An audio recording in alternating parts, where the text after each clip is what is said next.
guy role. So you're intentionally ignoring certain stuff and trying to force them into the good guy role. I wanted to get the ladies' opinion on this and their thoughts as well. Only lady can take this. Anyone who feels ready to answer that particular question can go forth and prosper. Whoever opens their mic first. You mean upgrade like Beyonce song? That too. Go for it. I've done that in the past. Mm. I mean, I've tried because I have a history of dating down.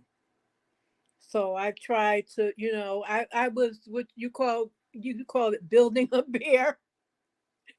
I I had a build a bear store in the past, and I would try to do that, but you can't build a bear that didn't want to be built. So no matter how much museums you go to, or movies, books, different things, if a person doesn't want to do better for themselves, you can want it for a person, but if they don't want to do better, it's not going to happen. No matter what things you expose them to, and show them the life that you lead and try to encourage them, it's just not going to happen. So I mean, I tried to do it until I realized it's not going to work. So I appreciate it. yep. Uh, just a question as well. So, Hmm. I don't, you might have answered it, and my brain kind of skipped over it. Hmm. For you, then, just kind of just tracking back, like, why do you feel like you? I know you said you dated down and everything, but why do you feel like you were trying to make in the past? Why do you feel like you were trying to make men into good men, or these men into good men? What was your motivation, I should say, to do so? Because it was partially because I wanted them to be. I want to say, let's see, because I wanted to be this socially acceptable person that I wanted to be in my mind of who I wanted to be. So instead of me going for a person who was that already, I would pick someone to put them together to get to be that person. Instead of getting someone that was already there, because I was a formerly a pick Misha. And if someone, I would go for the person because I had low self esteem. If someone liked me, I liked them because they liked me. So they liked me, but I also I wanted to have this image and I wanted to have this lifestyle.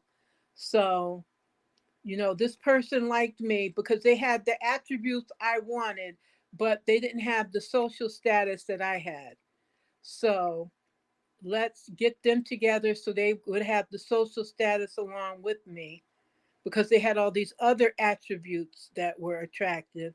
So let's get them going with, encouraging for schooling and all this other stuff. So that's what I would do. Appreciate it, Marco. Thank you. Okay. Thanks, sir. Any other ladies want to hit that? Yeah, I definitely say that I have in the past, and specifically, I feel like more so from a religious standpoint, wanting someone to be on the same page with you, as you know, as they say in church, being equally yoked. And I feel like I've tried to get people to my level of spirituality, and that never works.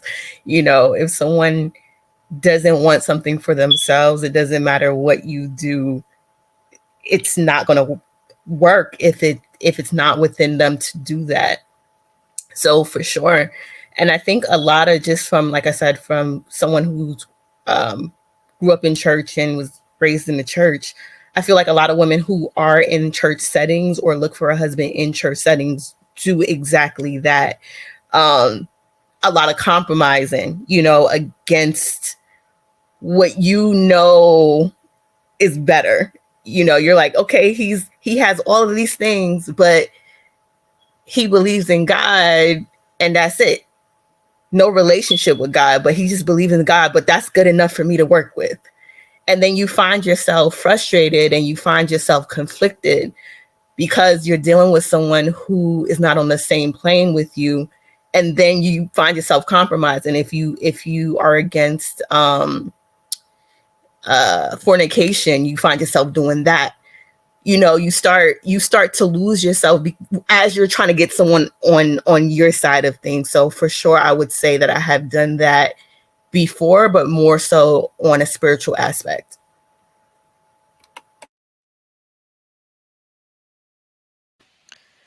Excuse me. May I jump in? Yes, I'm guilty. I hate to admit it, but actually, I don't hate to admit it. I'm just guilty. Mr. Don't Play That made a statement. He said something about some of y'all be thinking that they are the beacons of light that can change.